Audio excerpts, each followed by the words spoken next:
207 days to go. Can the opposition unite Zambia? With elections looming, alliances shifting, the opposition tasted victory in the Chawama parliamentary by-election. But is unity a myth? Tonight, we summon Muhabi Lungu. He's the interim acting Secretary General of the We Are One Alliance, WOZA. Are opposition alliances building bridges or just adding divisions? Let's get into it right after this break.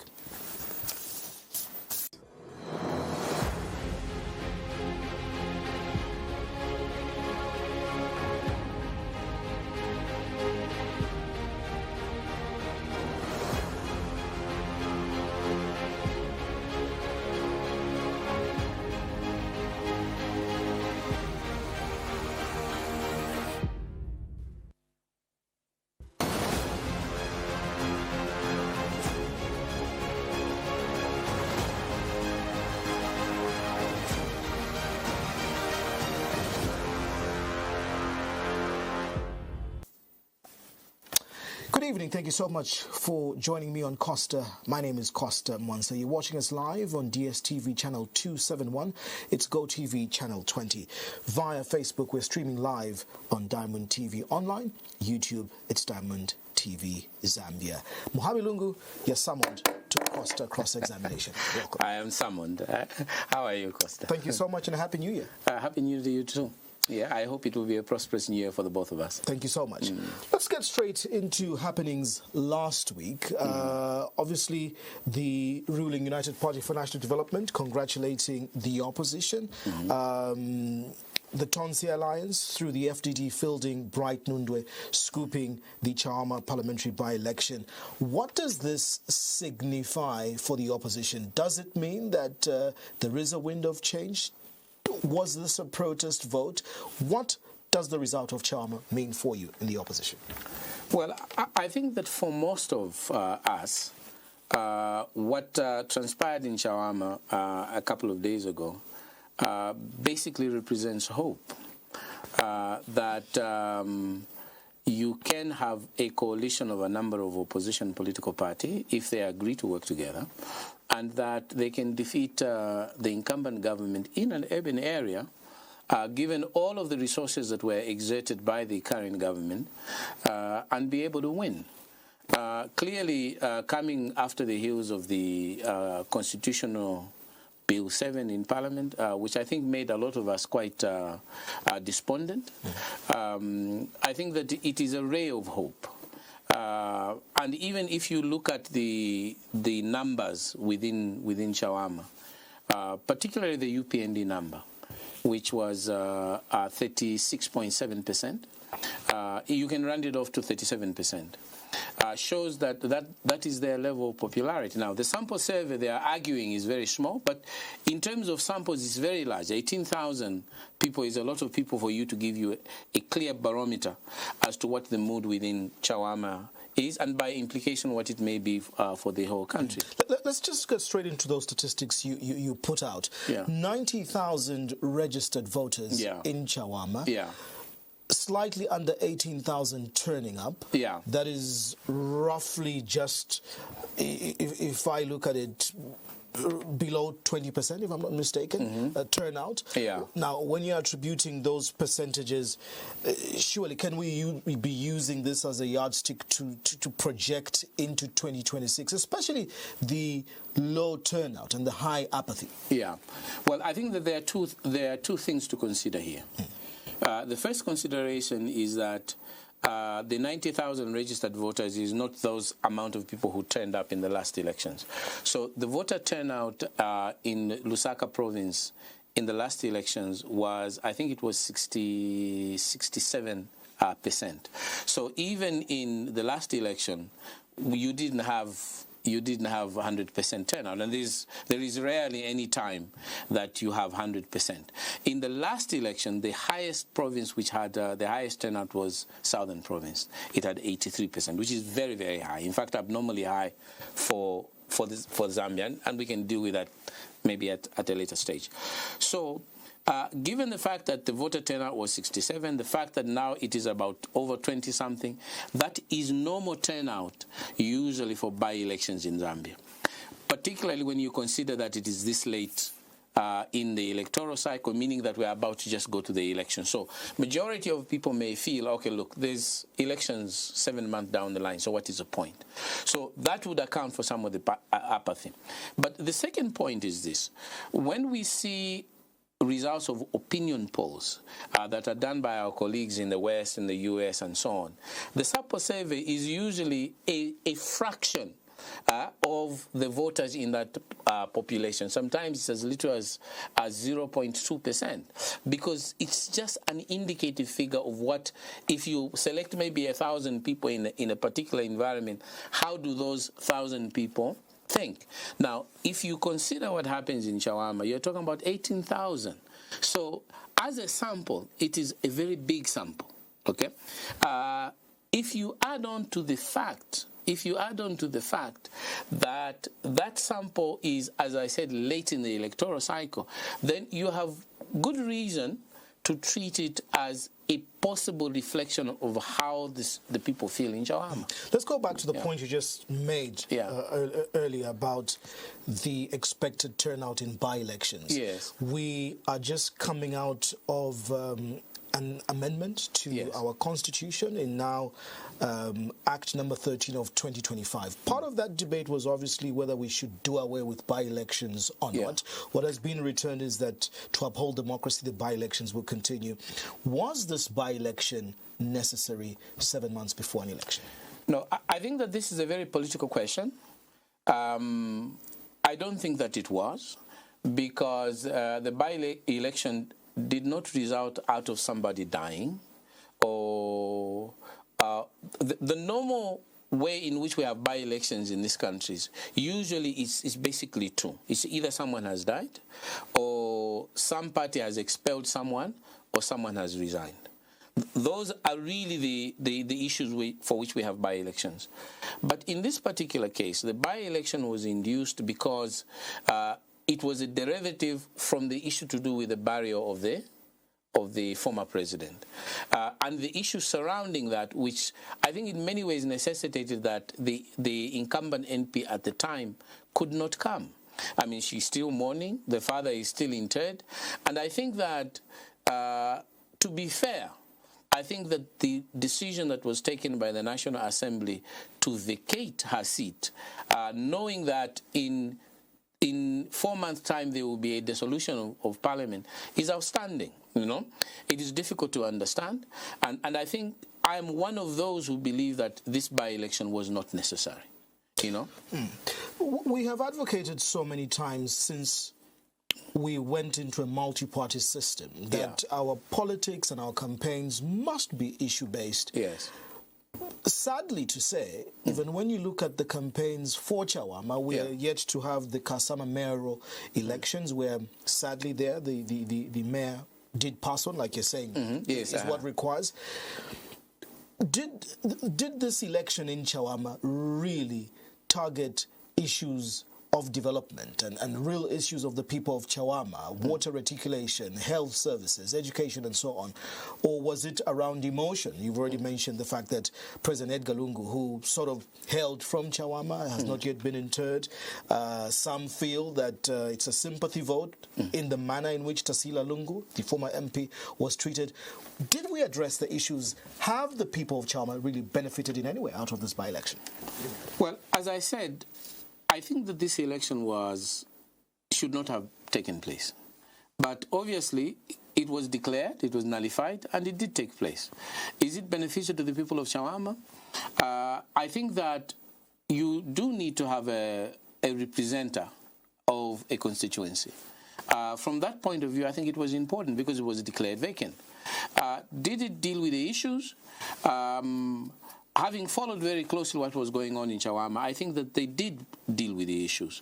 The main line for the opposition was to address those issues for which the UPND said they would address, which were pertinent to the people of Chawama. And among these was, as you say, water reticulation. There are problems in Chawama. Among these is the cost of living in Chawama. And among these were also the issue of load shedding, which although there has been a slight, well, there has been an improvement, but I think people don't just work on the basis of what happened 2 days ago. They look at it as a collective of what has been happening over the last 2-3 years.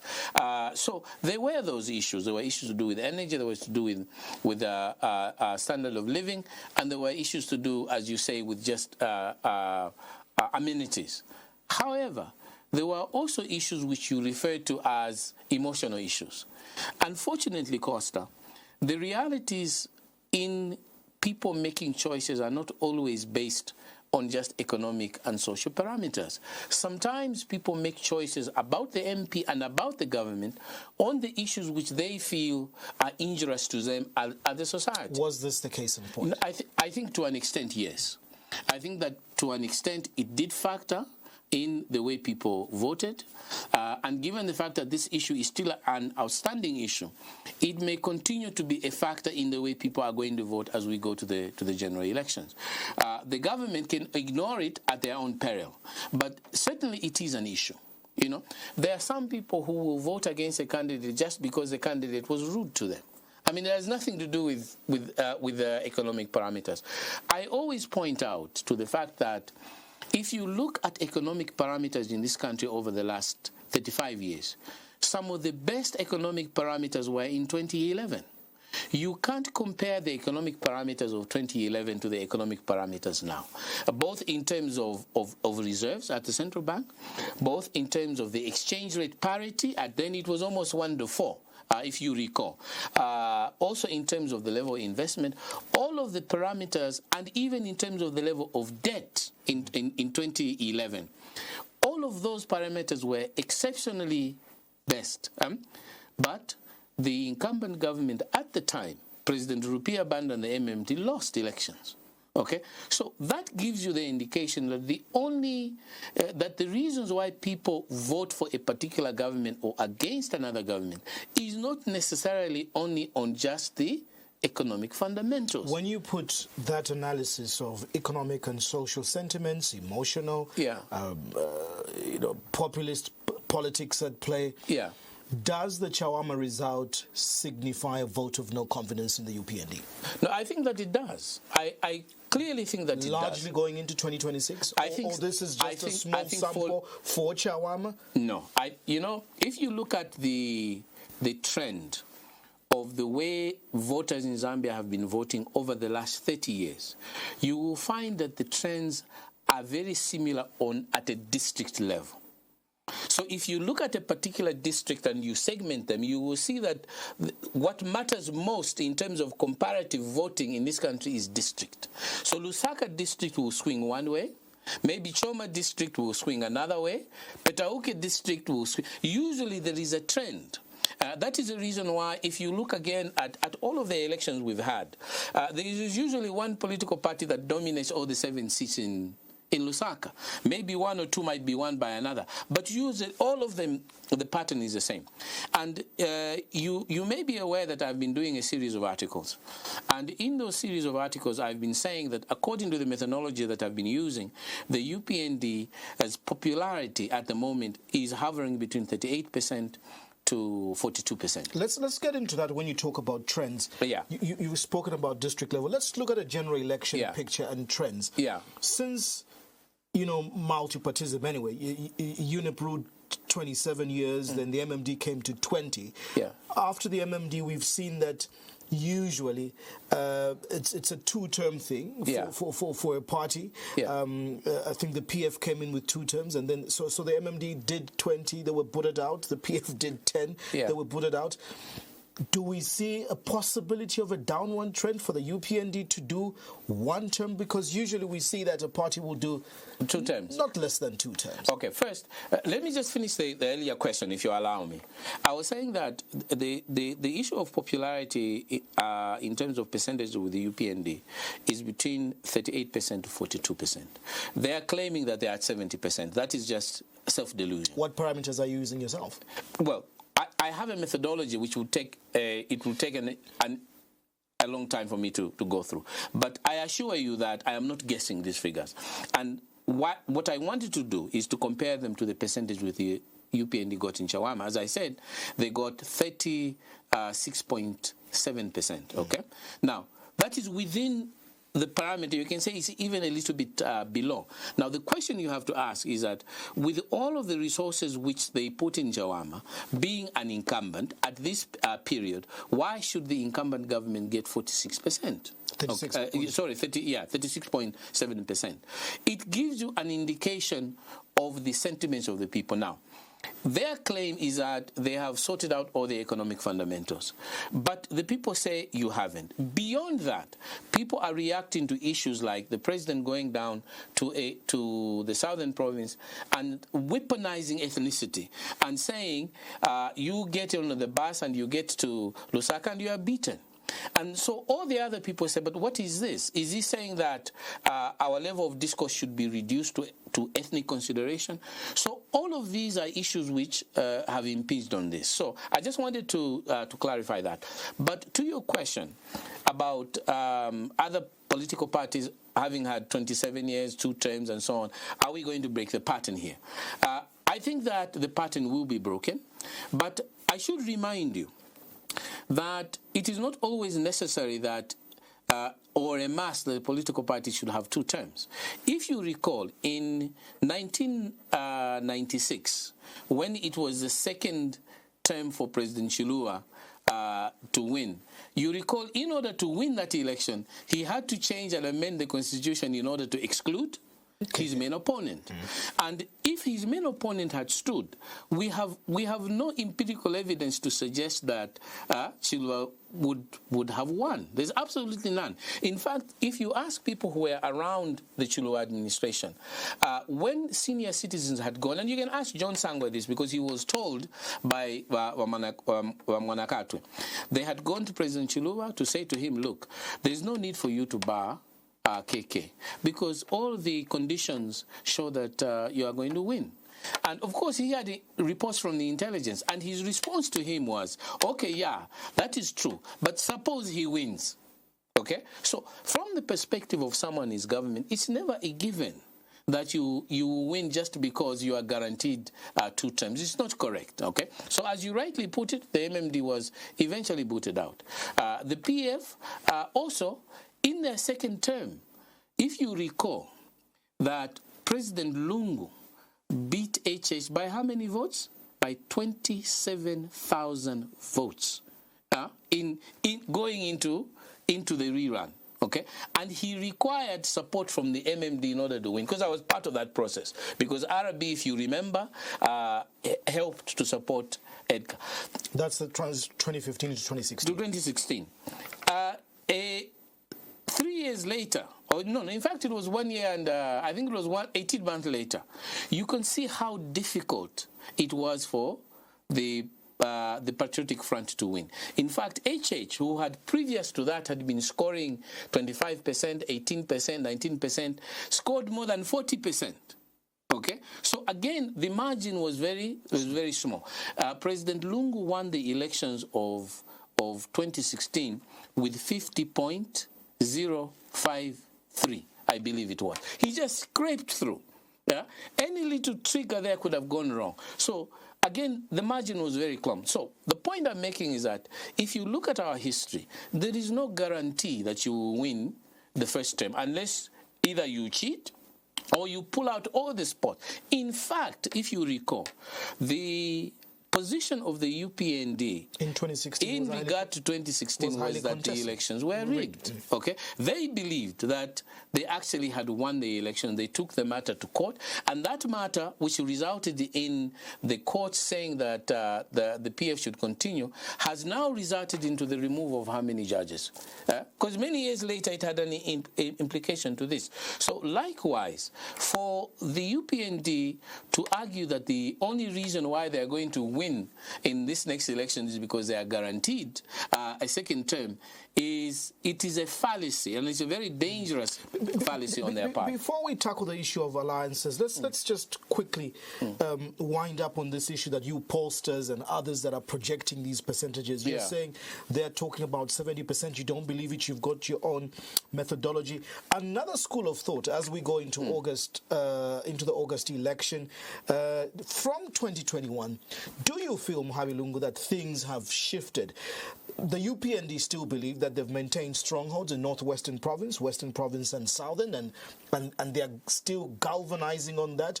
But sadly now, with the decimation of what is happening in the PF, how will Northern, Luapula, Muchinga and Eastern go? And then is Central, Lusaka and Copperbelt a cosmopolitan swing? Yes. Are these swing provinces? Let's bite into that. Okay, well, I think it may be possible that the UPND might retain the provinces which they want. It's possible. And I'll be looking at some figures there. And in fact, it's highly likely. But it is highly likely on the basis of assumptions that we all make. And as we try to make these projections, we make them on the basis of assumptions. Are they conservative assumptions or accurate on? I think that in some cases they can be. But the question is this. I have always stated, and again you can look at the figures, in order for you to win in this country, in the past, even before the 50+1 threshold, you needed to convincingly win in at least 3 of the 5 big provinces. Which are? Which are the big ones. The biggest ones, of course, is Lusaka and Copperbelt. Okay? Then there is Southern Province, and I'm not putting him in order, I'm just putting him as big as. Then there is Southern Province, then there is Northern Province, the original and Northern. This is by voter population, by the way. Yes, not by geographical size. No, not by geographical size, by population and by registration of voters consistently over the last 9 elections, because we are going into the 10th now. So it is the 2 urban ones, then there is... That's Copperbelt, Lusaka. Copperbelt, Lusaka, then the Southern Province, then there is Eastern Province, and then there is Northern Province, the original Northern Province, that is Northern and Muchinga. Okay? Those are the 5. Now, in order for you to actually win, even without 50+1, you need to win at least in 3 of those. Okay, you can't win if you do not.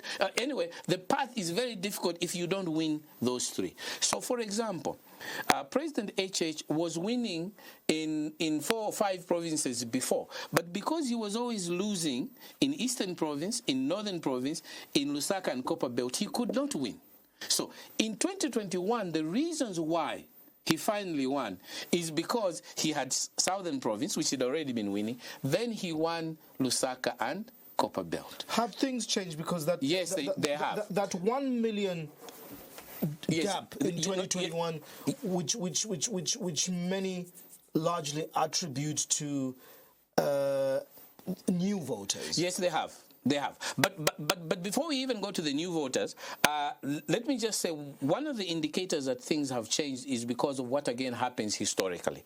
Historically, the urban areas, Copperbelt and Lusaka, tend to gravitate away from the government, always. So under Mwanawasa, where was Lusaka and Copperbelt? With Michael Sata. Under Chiluba, under Arabi, where was the Copperbelt and Lusaka?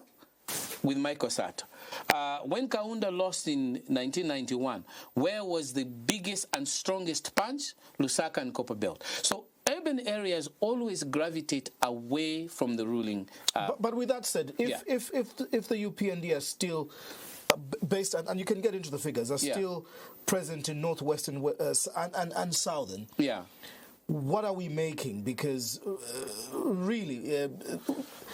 one would argue from let's use 2021 as a yardstick that Northern Muchinga and Luapula was a stronghold of the Patriotic Front. With what is happening, what are we saying about Northern Luapula and Muchinga, and how would Eastern then probably swing? Okay, let me say that at this point, I think that it might be imprudent for me to give how I think the other provinces will work on on a province-by-province basis without referring to the figures, okay?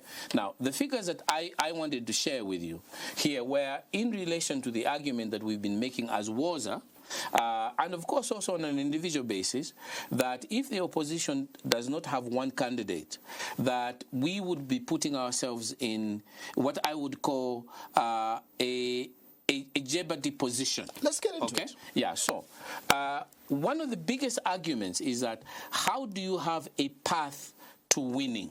And in this particular case, how do you have a path to getting 50+1? Okay? Now, if you look at the I'll just look at 4 provinces, and I'll give you how I arrive at these figures. What you do is that you try to plot the path of winning by the incumbent government, but you also try to plot a path of winning by the opposition or any of the opposition. I will not deal with the opposition at this point. I will just deal with the UPND. So this is the path which the UPND wants to take, keeping in mind of the parameters that they had in 2021. They won 6 provinces. Edgar Lungu won 4 provinces. As I have said, we take out Lusaka and Copperbelt because those swing. So given that, it means that the provinces that are remaining there is Southern, Western, Northwestern, and Central. Now, I'm looking at these provinces not as ethnic groups. I'm looking at these provinces purely as electoral blocks. Okay, so so let's I mean, this is a very dicey issue, but I don't want people to think that I'm involved in ethnic. I'm looking at them at electoral blocks. So now these are the figures. Let's just go for Southern Province, okay? Because remember that we are looking for a path. And in 2021 there was 83% voter turnout. Yes, I will say so. In Southern Province, in 2021 the voter turnout was 83.86%. Okay, the votes obtained by HH of those 83.86% were 91.8, literally 92%. Okay? Now, if you use these parameters to try and project what he will get in this current voter for 2021, if the figures remain the same in terms of voter turnout and votes obtained, this is the figure that he will get. So, according to the provisional register, the Southern Province has got 1,119,174. Okay, so if we take that figure and say what is 80% turnout, 83.3% of that, it gives you 826,621. If you say if 91.8% turn out to vote, okay. Sorry. 91% go to President HH. No. I'm looking for the second scenario. Let me just.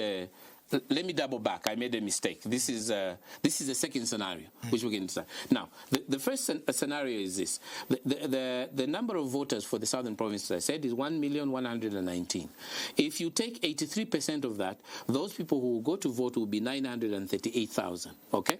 If you take 91.8% of that, what he will get in Southern Province is 800,601. Basing on those sets of it. Now, you can reduce him. That's what I did here, to just say, okay, let me reduce these figures by 10%. But the first scenario is this. So you will get 861. So we move in Western Province and do the same. The number of registered voters according to the current register, and then the percentages which he got in those areas, 75% voter turnout, 82-point-something% in terms of data, it comes to 390. You do the same for Northwestern, you get 357. You do the same for Central, you get 342%. What is the total of the 4? It gives you 1,952,396. Okay? Now, that's from 3 provinces. That is from 4 provinces. We're talking Southern, we're talking Northwestern, and Central. Okay? We haven't even looked at the 6 now. I did an article. Okay, I did an article. And you're saying Lusaka and Copperbelt for now? For now, let's just get the thing, because I want to see how critical it is for the opposition to get together. Okay, because he has the power of incumbency, and these figures are from voting blocks which he performed a particular way 5 years ago, and the assumption here is that he will perform equally the same, as you also said it, okay, as scenario 1. It comes to 1.2. How many votes does he need to get to 50 plus 1? I did an article earlier on, and I arrived at the point of 3,048,919. That's what you need, and I can explain how that figure is arrived at. So if you take 1.952 as a percentage of 3.4891, it gives him 64%.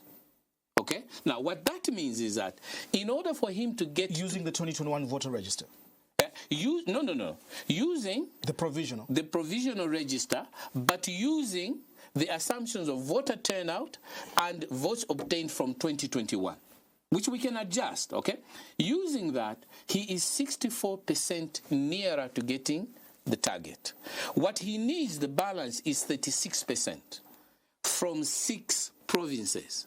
So if he can get 36% from Lusaka, Copper Belt, Northern, Luapula, Mchinga, and Eastern Province, he wins. So that is his path. And 36%, Muhabi, is highly achievable. Well, it is achievable. I wouldn't say highly, because you're not talking about a block figure. You're talking about in each of the... Yes. Of those provinces, obviously.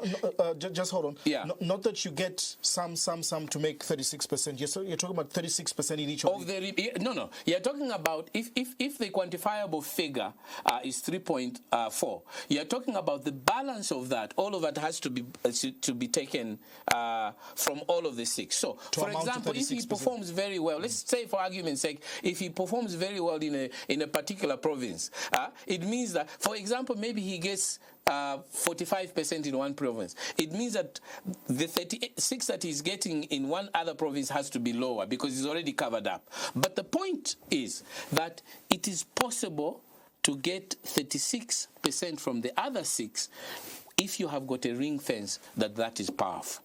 Is that powerful? Now, the painful issue for us in the opposition now, and I am sorry if I will offend people because people get very sensitive to this thing. At the moment, there is no single candidate in the opposition who has a ring fence like this. Nobody. And this is why I was asking you to say, with the current status quo, when you look at the provinces that remain, when we take out Northwestern, Western, Southern, and Central. That's right. You're very right.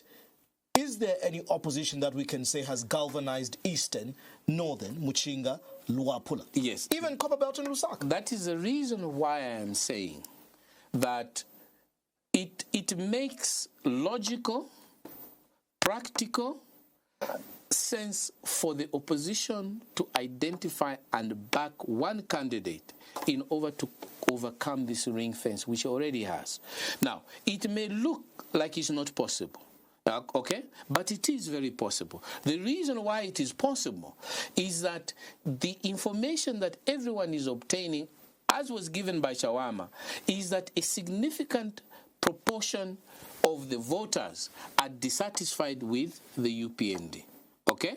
But in order for you to win, you can win with lesser people actually supporting you as long as you've got the right percentages in the areas of your stronghold. So you can have a weaker candidate win simply because the opposition has divided the vote. Okay?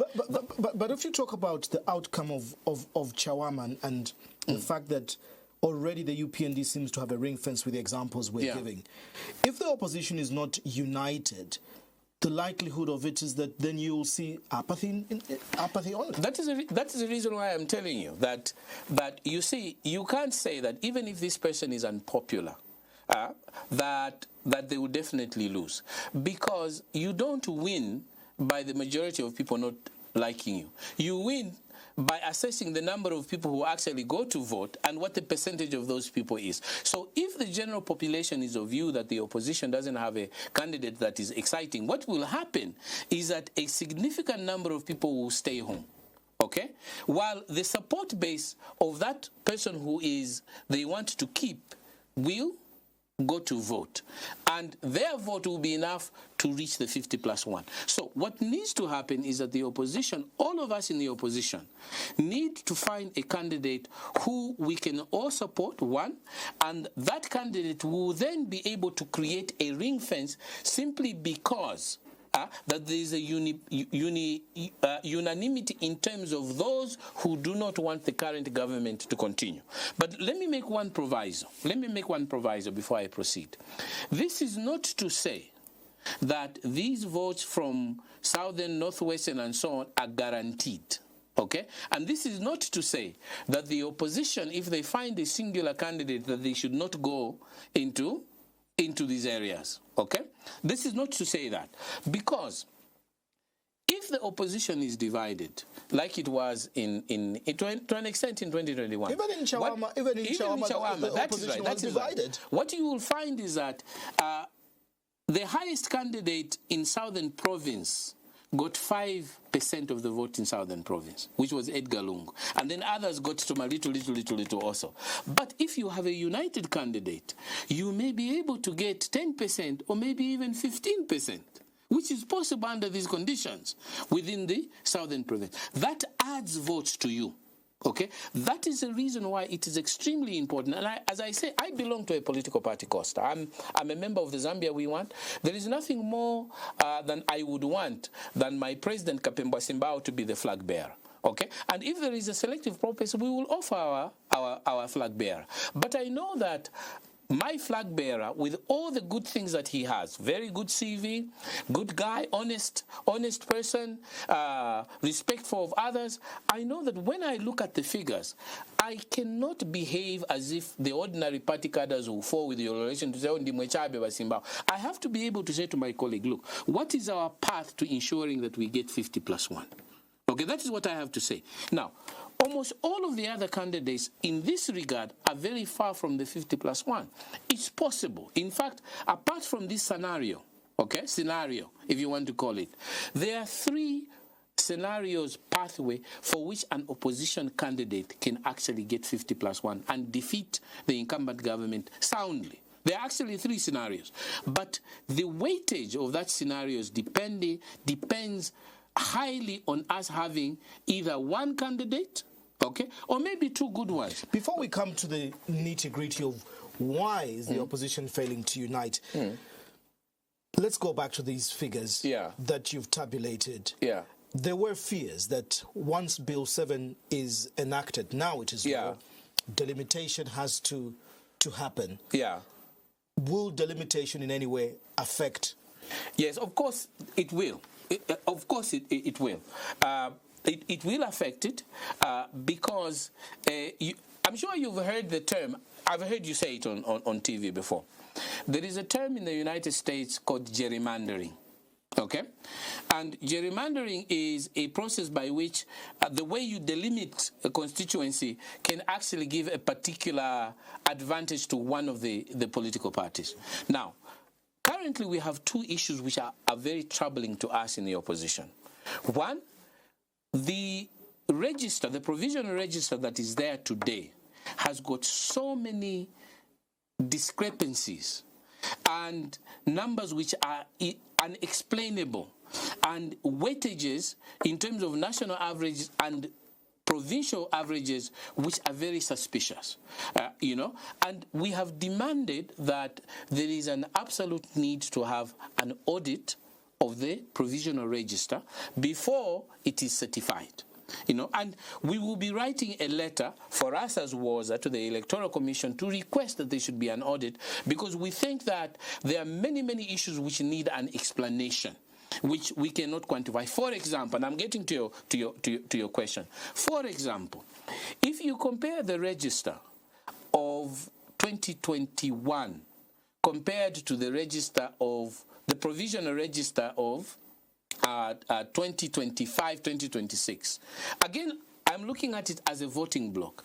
The number of addition on that register for Southern Province 1 is 337,000 chakuti on the register. If you look at the addition, of Northern Province, Luapula Province, and Mchinga province combined, the three of them, they do not reach the 337 for one province. Now, that is glaring. That is if you compare the two respective registers.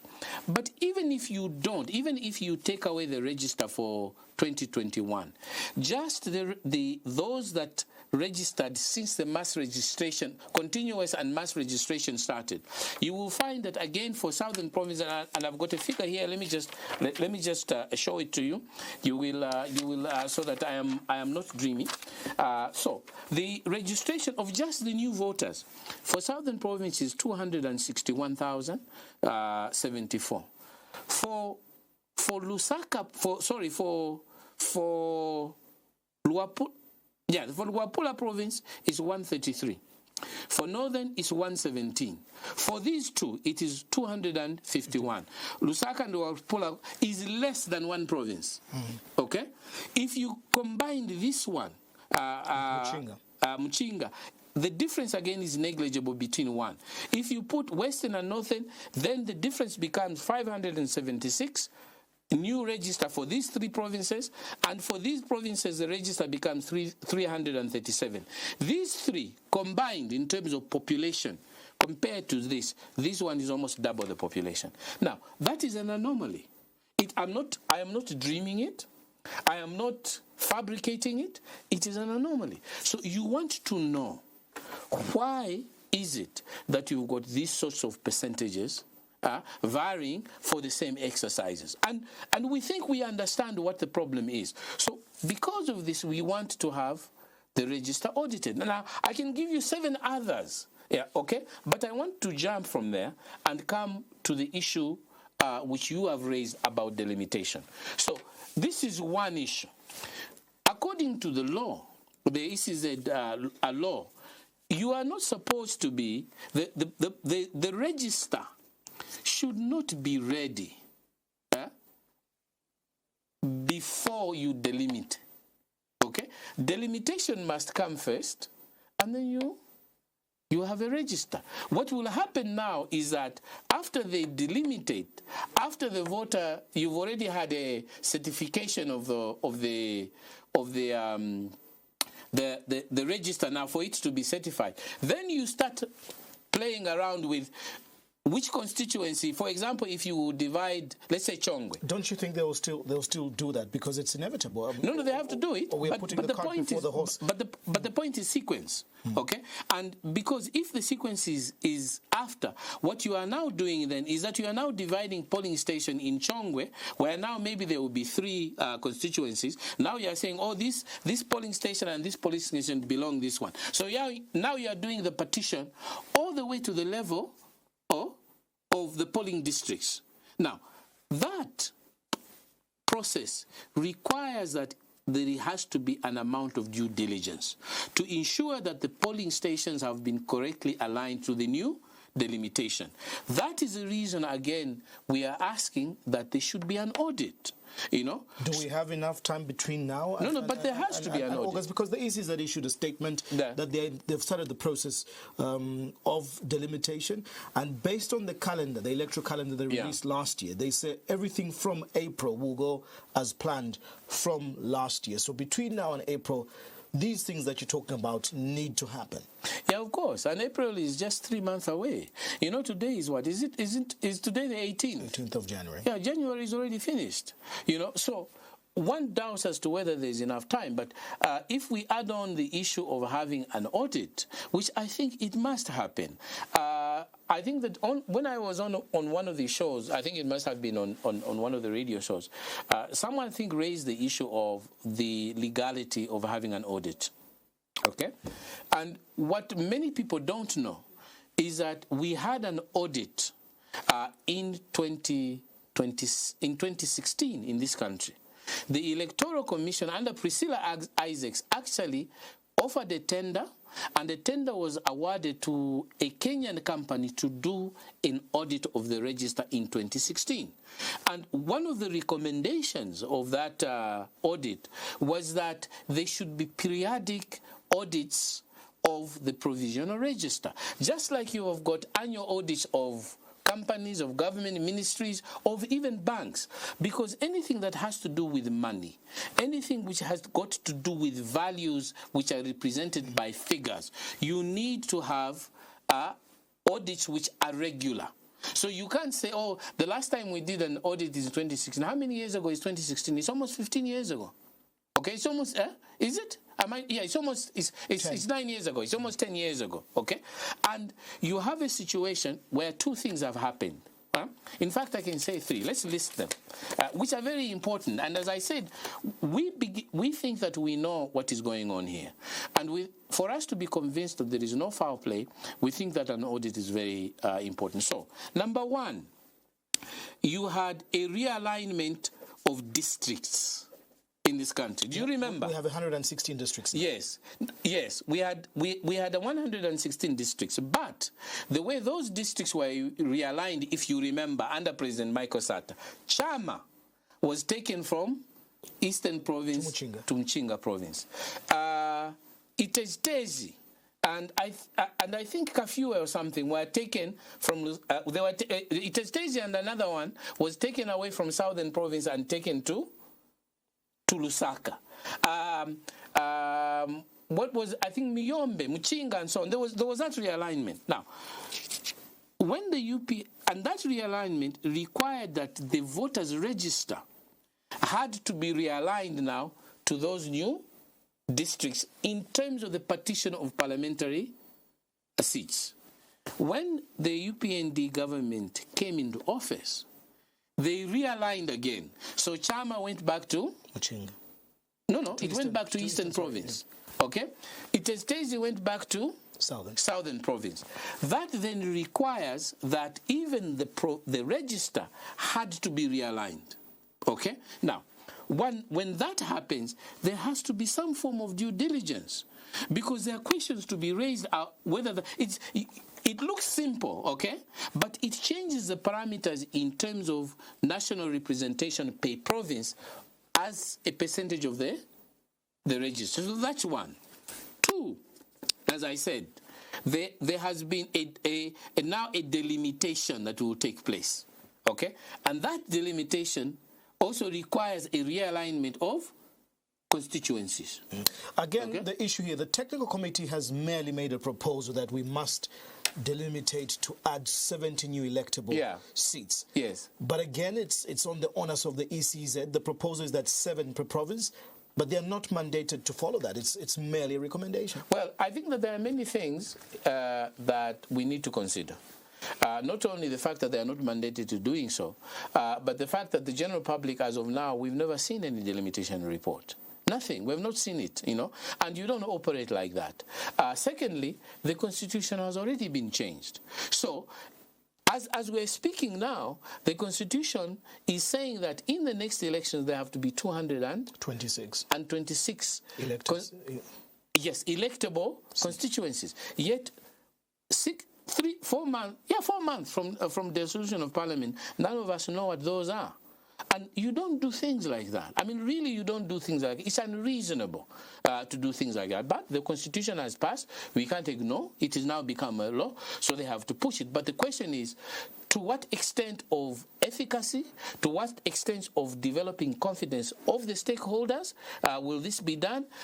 Will there be confusion at the thing? And we think that there will be, unless we quickly do an audit, so that all of the issues to do with the realignment, the first realignment of voters, the second realignment that will happen as a result of the delimitation, and these questions which I have raised about how certain provinces and voting blocks have got huge additions on the register and others have got small.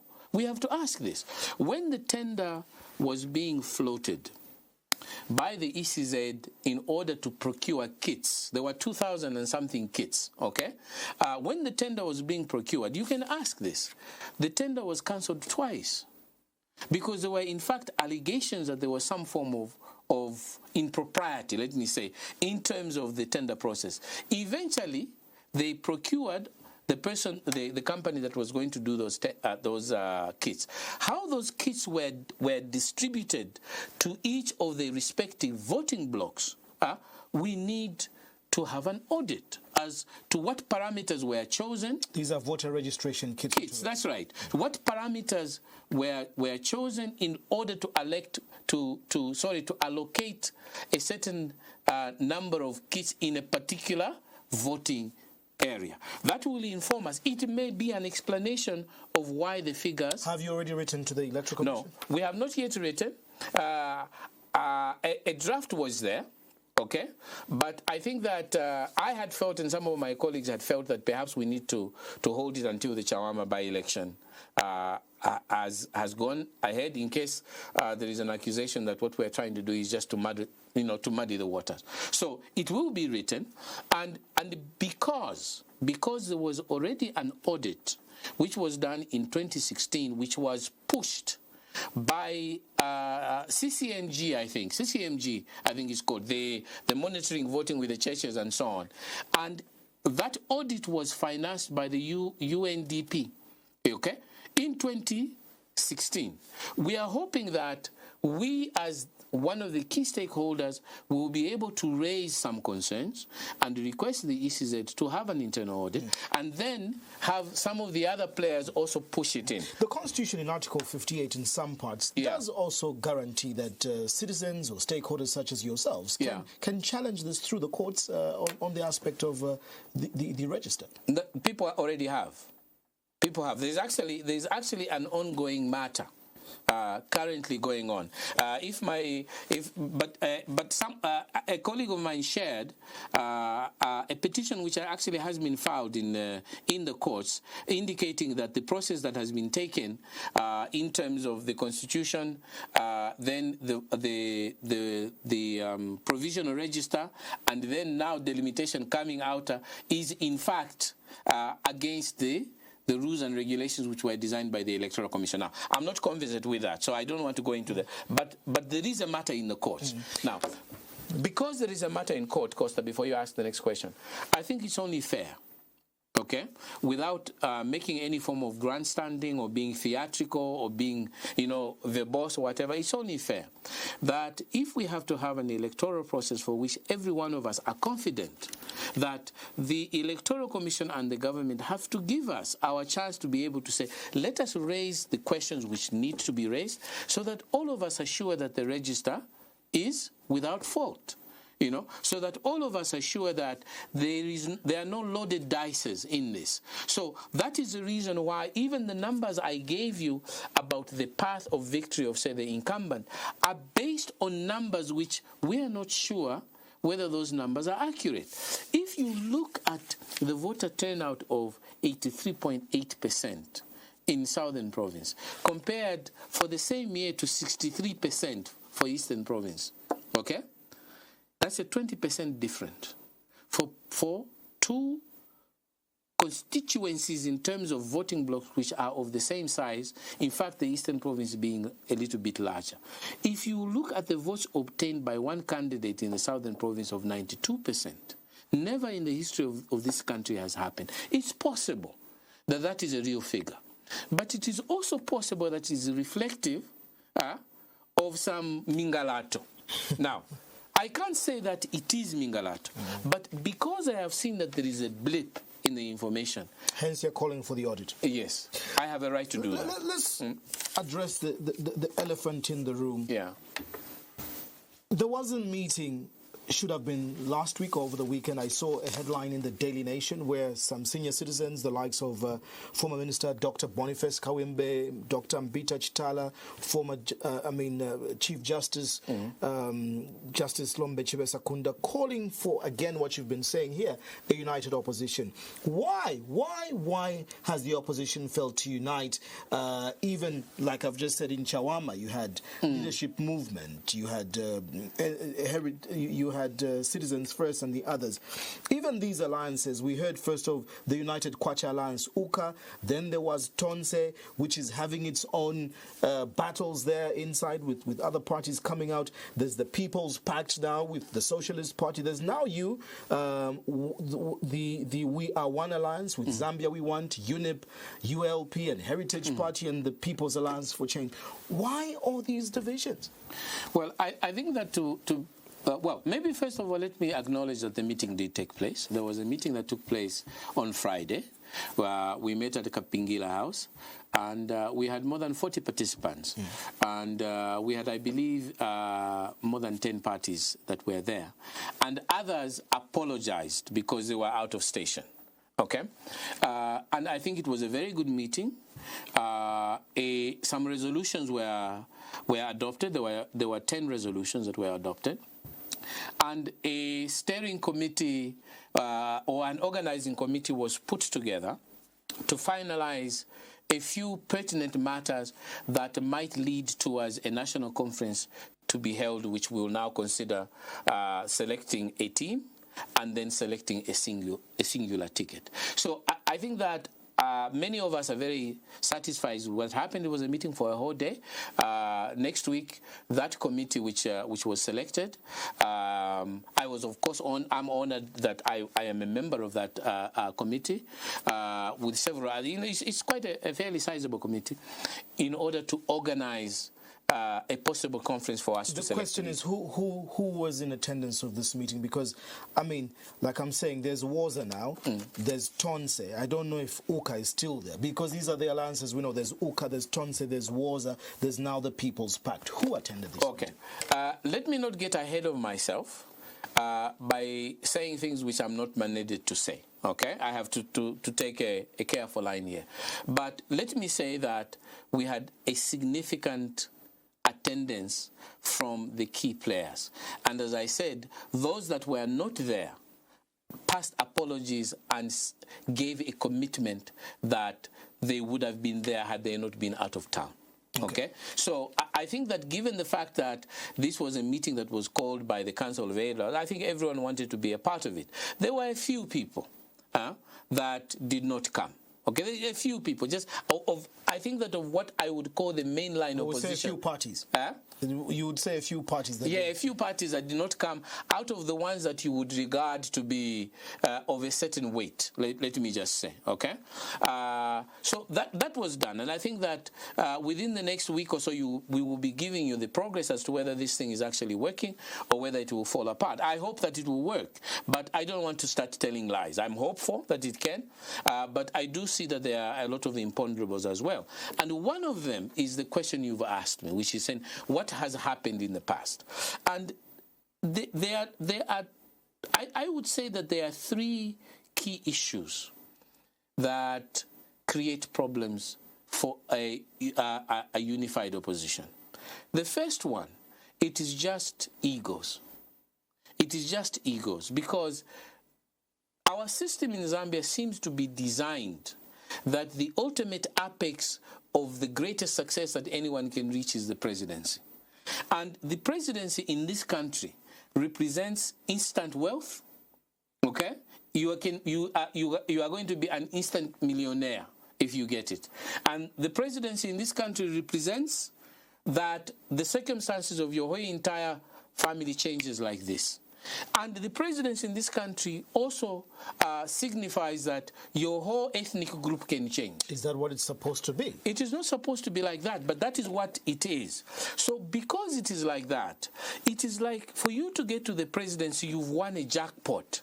So it's greed then that you're talking about. It is greed. And I have to be very blunt about it.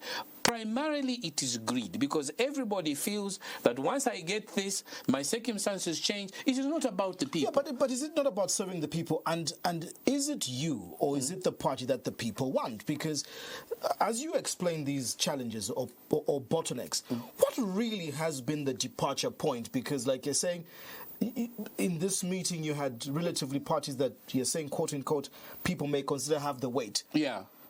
Why is it so difficult for parties that know very significantly that they have no representation or no weight. What yardsticks are being considered? Yeah. What does anybody have to bring to the table for this alliance to work? First of all, everyone has something to bring to the table, okay? Especially if you have to reach the 50+1 threshold. After all, even the strongest of this political party currently, let us be fair, who is the biggest political party at the moment?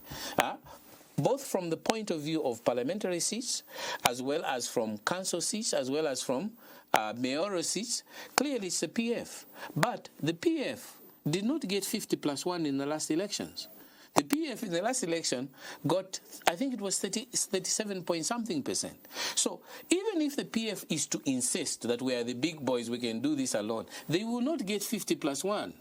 And no matter how much their supporters are saying to them, oh, now things have changed, all those million voters that voted for UPND will now come to the PF. That is a fallacy. There is no evidence to suggest that. So the smaller parties, okay, which also got some things, cannot say, oh, no, let's ignore that the PF have got some weight. But for the PF to treat the others as if they don't matter, if we go separately, they will still not win. Because there is a threshold that is required. So I think that, to answer your question, Costa, you need people of sobriety, people who are realistic on both sides. For the big guy not to treat the little guy as if they don't matter, and for the little guy not to pretend that there is a bigger player. But time is not on your side. Yeah. Will this work? Yeah, but well, I think that we must try and try again until it works, because the importance of it working saves the national state of Zambia, because I think that it doesn't work, we are in trouble as a national state.